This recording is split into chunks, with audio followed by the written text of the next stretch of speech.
Assalamualaikum warahmatullahi wabarakatuh. Semangat belajar. Semoga kita semua dalam keadaan sehat.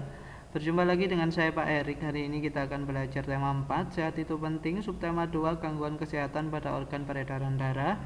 Mata pelajaran IPS tentang interaksi sosial dalam pembangunan sosial budaya dan pendidikan. Sebelum kita mulai belajar, agar apa yang kita pelajari pada pertemuan kita kali ini bisa menjadi ilmu yang bermanfaat dan di setiap detiknya menjadi pahala bagi kita semua, mari kita awali dengan membaca basmalah terlebih dahulu. Bismillahirrahmanirrahim. Oke, alhamdulillah. Tujuan pembelajaran pada pertemuan kita kali ini yaitu mengetahui sosial dalam pembangunan sosial budaya dan pendidikan. Kita langsung ke materi. Interaksi sosial dalam pembangunan sosial budaya. Interaksi manusia dengan lingkungan alam dan lingkungan sosial dilakukan untuk pembangunan menuju masyarakat yang lebih sejahtera. Pembangunan sosial budaya adalah suatu proses perubahan sosial budaya yang bertujuan untuk meningkatkan taraf hidup masyarakat. Pembangunan sosial budaya dilaksanakan di beberapa aspek, antara lain dalam bidang bahasa sebagai identitas bangsa, adat istiadat dan tradisi, serta hubungan manusia dengan alam. Aspek yang pertama, pembangunan dalam aspek bahasa sebagai identitas bangsa. Bangsa Indonesia memiliki bahasa nasional, yaitu bahasa Indonesia. Bahasa Indonesia merupakan bahasa pemersatu seluruh warga negara Indonesia. Sementara itu, bangsa Indonesia juga memiliki beragam bahasa daerah dari berbagai suku. Pembangunan dalam bidang bahasa antara lain sebagai berikut. Yang pertama, bahasa Indonesia diajarkan di sekolah. Tujuannya adalah agar semua warga negara Indonesia dapat berkomunikasi menggunakan bahasa Indonesia dengan baik dan benar. Mari kita menggunakan bahasa Indonesia dengan baik dan benar. Yang kedua, bahasa Indonesia digunakan di sekolah, lembaga pemerintah, dan tempat umum sebagai alat komunikasi utama. Yang ketiga, bahasa Indonesia dikembangkan oleh pemerintah, misalnya dengan menyerap kosakata, baik dari kosakata asing maupun kosakata bahasa daerah untuk memperkaya kosakata bahasa Indonesia. Yang keempat, bahasa daerah sebagai kekayaan bangsa Indonesia harus dilestarikan, misalnya dengan menggunakan bahasa daerah untuk upacara adat atau percakapan sehari-hari di dalam keluarga. Aspek yang kedua, pembangunan dalam aspek adat istiadat dan tradisi.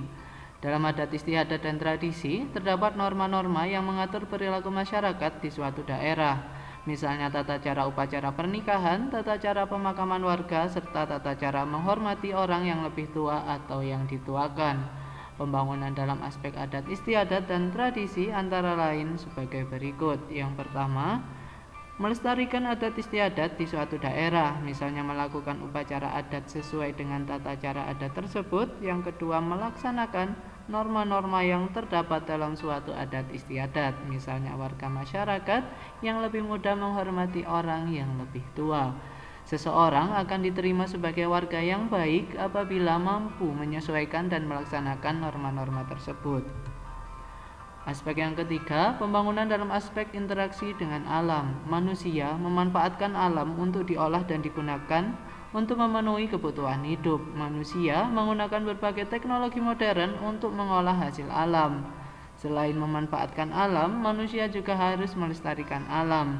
Pembangunan dalam aspek interaksi dengan alam antara lain sebagai berikut. Yang pertama, mengolah sumber daya alam, misalnya mengolah kayu dengan teknologi modern.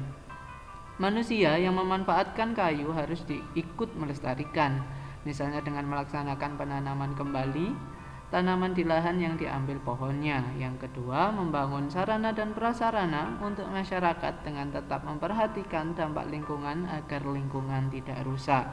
Pembangunan dengan memanfaatkan sumber daya alam harus disertai dengan pelestariannya agar ketersediaan sumber daya alam tersebut tetap terjaga. Hal ini bertujuan agar pembangunan tetap berkelanjutan. Selanjutnya, tentang interaksi dalam bidang pendidikan. Pendidikan berfungsi membantu seseorang untuk mengembangkan potensi dalam dirinya. Dan pemerintah sudah membagi pendidikan menjadi 3 jalur, yaitu pendidikan formal, Jalur pendidikan yang terstruktur dan berjenjang dimulai dari TK, SD, SMP, SMA, dan perguruan tinggi. Yang kedua, pendidikan non-formal, jalur pendidikan yang bertujuan untuk melengkapi pendidikan formal. Contohnya PAUD, kursus musik, kursus menari, dan bimbingan belajar. Yang ketiga, pendidikan informal, yaitu jalur pendidikan di lingkungan keluarga dan lingkungan yang berbentuk kegiatan belajar secara mandiri. Contohnya pendidikan dalam keluarga. 4 macam interaksi dalam bidang pendidikan. Yang pertama, interaksi siswa dengan siswa, contohnya berdiskusi dalam kelompok. Yang kedua, interaksi siswa dengan guru, contohnya tanya jawab pada proses pembelajaran.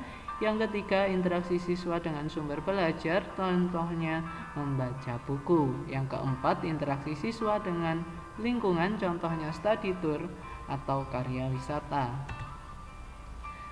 Dan kesimpulan pada pembelajaran kita kali ini yaitu yang pertama, pembangunan sosial budaya dilaksanakan di beberapa aspek, antara lain dalam bidang bahasa sebagai identitas bangsa. Yang kedua, adat istiadat dan tradisi. Aspek yang ketiga, hubungan manusia dengan alam. 4 macam interaksi dalam bidang pendidikan yaitu interaksi siswa dengan siswa, interaksi siswa dengan guru, interaksi siswa dengan sumber belajar, dan interaksi siswa dengan lingkungan. Terima kasih, semoga bermanfaat. Sampai jumpa di pembelajaran selanjutnya. Tetap sehat, tetap semangat, dan saya akhiri. Wassalamualaikum warahmatullahi wabarakatuh.